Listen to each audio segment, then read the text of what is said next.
Wekitiibwa yebaleko ssebo mugwebale omulimu ye ssebo mugwebale omulimu ssebo amanya go ye ssebo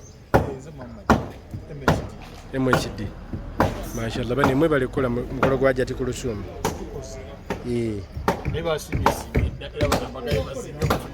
basimyesimidde kati bagamba mukomaawe naye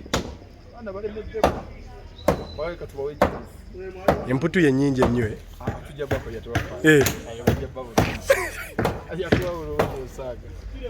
mu bufunze musaze omugunzike bwe guti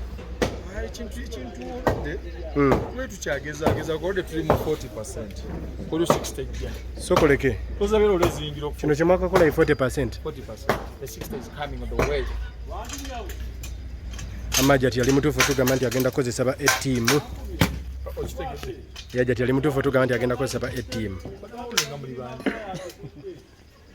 Tetulina kyakukola munnaye gwe gwatutonderwa.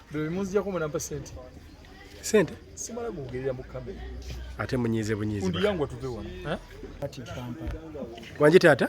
Feba kabaka ba creative art e Kampala. Kati kino kyokola kino kyotimbe saa zino kye bayita batya? Creative numbers. Draping. Wanji? Draping. Kati eno tenti ey'akaana yo yeeriwa yeetya. Ate nga tulinawo mama tenti mama ate tulinawo n'ey'akaana. Twagala nnyo obwana kubera naffe tukyali baana. Mwagala nnyo obwana. Ne bali bamama bakimanyi nti ffe abaana. Tubakira. Nti abaana? Tubakira. Tweyanziza ssebo. Mulawuli wali. Mwana munne. Kulu ssebo. Assalamu alaikum warahmatullahi wabarakatuh. We are Dolphin Events.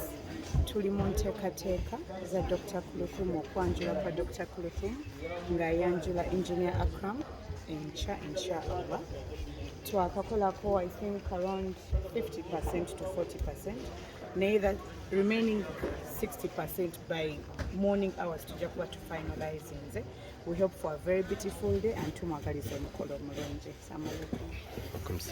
Nji nnyo nteekateeka zatandikira ddala kubeera ddala ku lunaku olwokubiri nakati naye nga ndowooza enkya obunaalabira tujja ba tubiggyeko omukolo. Kati gwe oli ku ki? New production. It is MHD Events. It's a production team.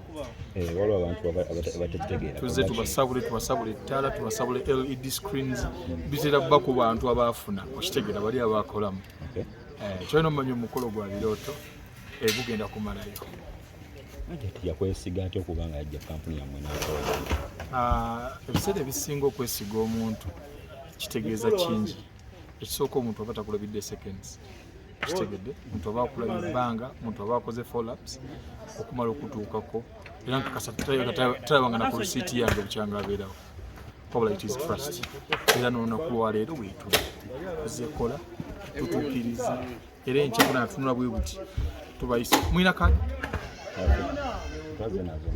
tujja bagobera ebweru kubaka kadi era kadi bazi bagazi electronic tu ewe kataka batoyingira oba wayise ku nasi kyanjawulo kyotadde ku mukolo guno okusinziira ku mikolo gy'ozokola anti ate kati mutandise osumulula byama enkya mujje osobola okutusumirako kati ebimu ku ebyo nandikyagadde naye bakama bange tebanzikiriza kikola enkya mukeere tujja bakkiriza tunyumize ku nkolaganayo ne Hajat ng'ogyeko ey'emirimu ey'emirimu just friendship eyo ekisooka Hajat mutwalanga my personal counselor kyala mulungi awuliriza agaba attention ye muntu alabika ng'omuntu eyematira nene yoziba sawa mmeka n'omukubira nti Hajat ndi mbuzibu buno nensaba kumpabula mulungi nnyo era ebisa ebisinga buli kyoyogera akwa reply kyaba talinawo okumanya gamedi nja kuddira omwagaliza mikisa agenda azaale agenda akola ki agenda azaale